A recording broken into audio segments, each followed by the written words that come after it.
Hi, my name is Peter Atkinson, and I'll be reading from Stories of the Saints, written by Carrie Wallace and illustrated by Nick Thornborough. And I'll be reading Pachomius' story. Pachomius was just walking down the street one day when Roman soldiers captured him and threw him on a big boat full of other young men. The boat set off down the Nile, the greatest river in the world, which runs through Egypt, where Pachomius was born.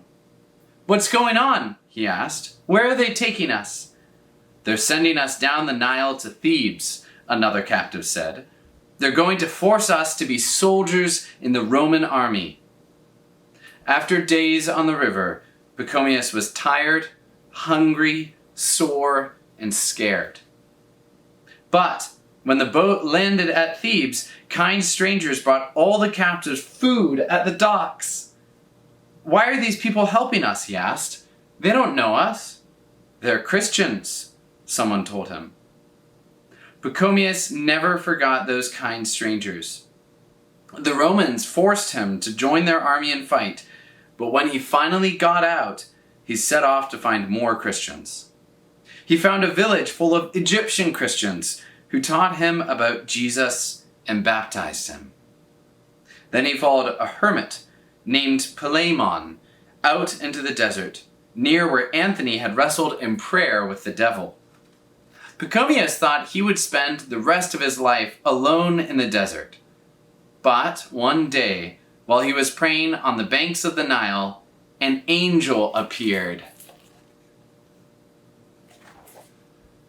"Build a home here for hermits," the angel told him. Pachomius didn't have any other hermits to help him, and the ones he knew didn't want to live with other people. That's what it meant to be a hermit. But he worried about all the hermits living by themselves out in the desert. Who would protect them if someone tried to harm them? Who would take care of them if they got sick?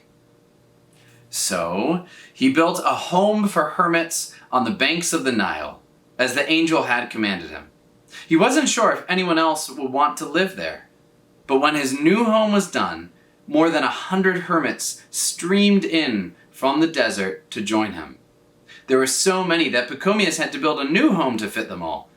And when that home was done, so many hermits still wanted to join him that he just kept building, home after home. Pachomius knew the hermits didn't want to bother with all the work it took to live together in peace. They didn't want to think about who would do the cooking and cleaning and building and repairs or how to spend their days. So he organized everything for them as their abbot, the leader of the home for hermits.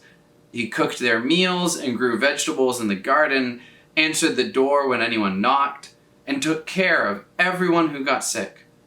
And he wrote down the first set of rules for a desert community, which included rules for how to pray and eat and sleep, called the angelic rule. The rules were strict but compassionate, so that nobody would wear themselves out or get sick. But one of the hermits thought he had to work and work to please God. He worked so hard, his hands bled, and his brother monk begged him to stop. "It's impossible for me not to work," the hermit cried. Then Pachomius came by and saw his bloody hands. "Who told you to work so hard?" he asked. "Don't you know God is merciful?" At this, the hermit began to cry. For a whole year, his eyes were full of tears. After that, Pachomius sent anyone else who was full of worry to him. No one else could comfort them the way he did, because he had once been just as full of worry as them.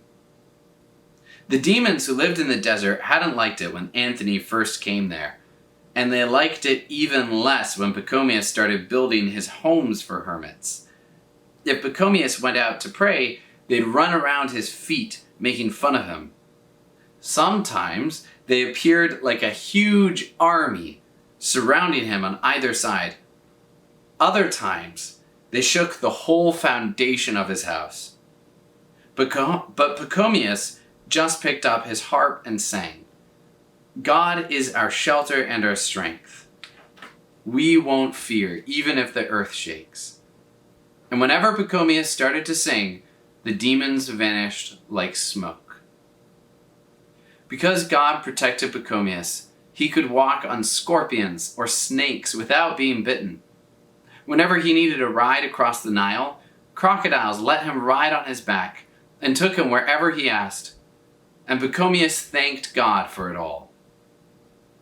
For the rest of his life, men and women streamed into the wildland outside the cities to join him. By the time he died, thousands of people lived in his hermitages all over the desert. Because even the hermits had learned that it's better to live together than alone. The end.